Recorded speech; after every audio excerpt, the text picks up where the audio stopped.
हम सब किसी ना किसी परिवार का हिस्सा है।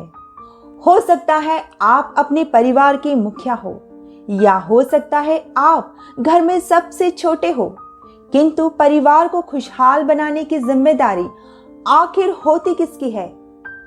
इस प्रश्न का उत्तर है परिवार के हर एक सदस्य की।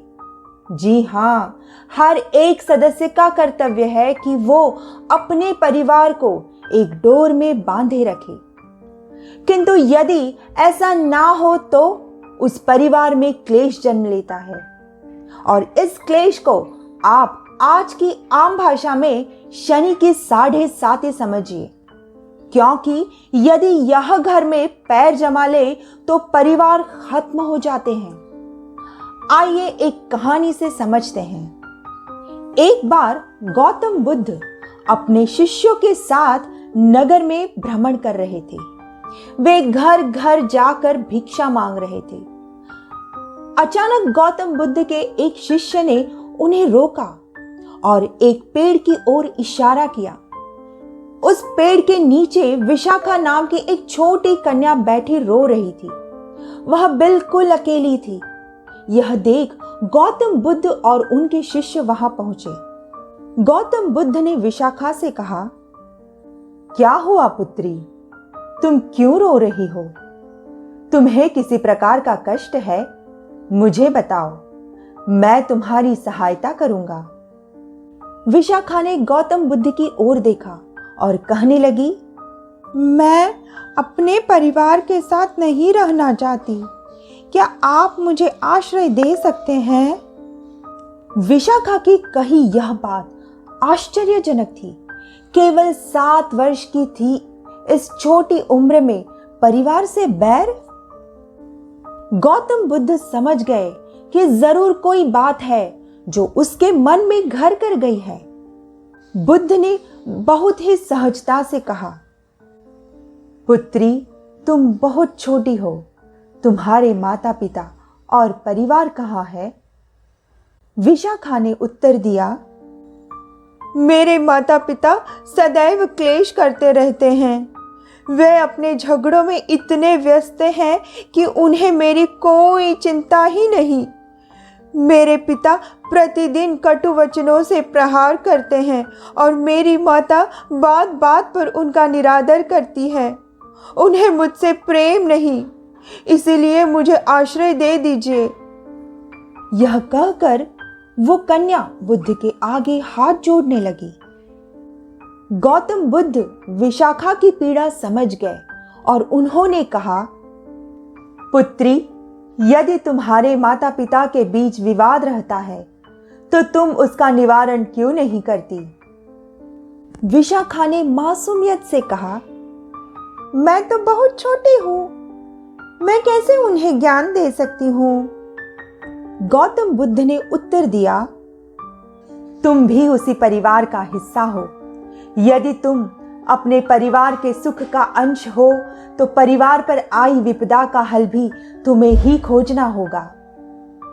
यह सुन विशाखा एक गहरी सोच में पड़ गई और उसने गौतम बुद्ध से कहा, प्रभु, मैं अवश्य अपने परिवार को इस विपदा से निकाल लूंगी। मुझे घर जाने की आज्ञा दे।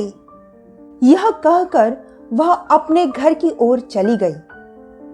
इस वाक्य को सभी शिष्य ध्यानपूर्वक देख रहे थे। उन्हीं में से एक शिष्य ने गौतम बुद्ध से प्रश्न किया, प्रभु, इतनी छोटी कन्या कैसे अपने परिवार के लड़ाई झगड़ों को सुलझा सकती है? बुद्ध ने कहा, जैसे एक नन्हा दीपक घना अंधेरा मिटा देता है, डूबते हुए को तिनके का सहारा काफी होता है, उसी तरह यह कन्या भी अपने परिवार को एक सबक देगी। कई दिन बीते।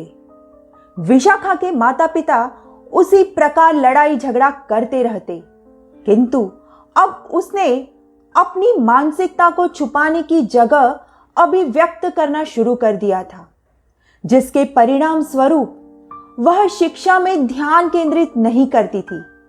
उसके माता पिता के बात करने पर विशाखा ठीक से उत्तर न देती। सदैव चिड़चिड़ा व्यवहार करती। अन्य बच्चों के साथ भी वह सदैव झगड़ती रहती।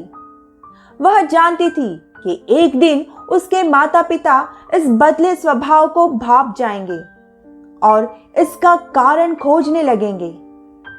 ऐसा ही हुआ। माता पिता उसके गुरु के पास पहुंचे और उनसे कहने लगे, गुरुजी, हम अपनी पुत्री को आपके पास शिक्षा प्राप्त करने के लिए भेजते हैं, किंतु आप यह कैसा ज्ञान बांट रहे हैं जिससे हमारी पुत्री रोशनी की ओर जाने की बजाय अंधकार में खोती जा रही है। गुरु ने कहा, ज्ञान? क्या आप मुझे ज्ञान का केंद्र बिंदु बता सकते हैं? एक शिशु से युवा बनने के पथ पर ज्ञान का सफर किस बिंदु से प्रारंभ होता है? माता पिता गुरु की ओर देखने लगे। उनके पास कोई उत्तर न था। शिक्षक ने कहा, एक बालक के लिए ज्ञान का प्रथम चरण आरंभ होता है उसके घर से, जहां वह अपनी संस्कृति के साथ साथ सामाजिक तथ्यों को भी सीखता है। गृह कलेश के कारण तुम्हारी पुत्री कई मानसिक यातनाओं में घुट रही थी, किंतु गौतम बुद्ध की शरण में जाकर उसने अपने पारिवारिक कर्तव्यों को समझा और तुम दोनों को अपनी पीड़ा से अवगत कराने के लिए अपने अंदर सिमटी भावनाओं को व्यक्त किया। गुरु के मुख से यह वचन सुन माता पिता की आंखों से अश्रुधारा बहने लगी। उन्हें विश्वास नहीं हो रहा था कि इतनी छोटी बेटी उन्हें इतना बड़ा ज्ञान दे सकती है। जब उन्होंने विशाखा से पूछा तो उसने उन्हें सारी घटना विस्तार में बताई। माता पिता दोनों ही गौतम बुद्ध के पास पहुंचे और उनके चरणों में गिरकर बोले, हे प्रभु, आपने हमारी आंखें खोल दी। हम स्वार्थी हो गए थे, केवल स्वयं के बारे में सोच रहे थे, किंतु आपने हमें वास्तविकता से अवगत कराया। गौतम बुद्ध ने कहा, पति पत्नी के रिश्तों में अनबन होना स्वाभाविक है, किंतु इस आग को इतना मत दहकने दो कि यह तुम्हारे घर का आंगन ही जला दे। इन लड़ाई झगड़ों से तुमने स्वयं के साथ साथ अपनी पुत्री का भी अपमान किया है। विवाह के समय लिए गए वचन केवल औपचारिकता नहीं है, उन्हें अपने जीवन में अमल में लाना होगा, तभी तुम्हारे जीवन का कल्याण होगा। गौतम बुद्ध की इस कहानी से आप समझ गए होंगे कि लड़ाई झगड़ों से रिश्ते खराब होते हैं, परिवार बिखर जाते हैं, किंतु यहां एक और बात कहना चाहूंगी। जिस घर में गृह क्लेश रहता है वहां बच्चे मानसिक रूप से बीमार हो जाते हैं। उनकी परवरिश ठीक से नहीं हो पाती, जिस कारण उनमें क्रोध उत्पन्न होता है। ऐसे बच्चे उम्र के साथ बढ़ते तो हैं, किंतु उनका मानसिक विकास वहीं रुक जाता है। वह किसी पर भी विश्वास नहीं कर पाते। बच्चे छोटे हो तो आप ये ना सोचिए कि वो कुछ नहीं समझते, वो भी हिंसा का शिकार होते हैं, और हिंसा चाहे घर में हो या बाहर हमेशा घातक साबित होती है।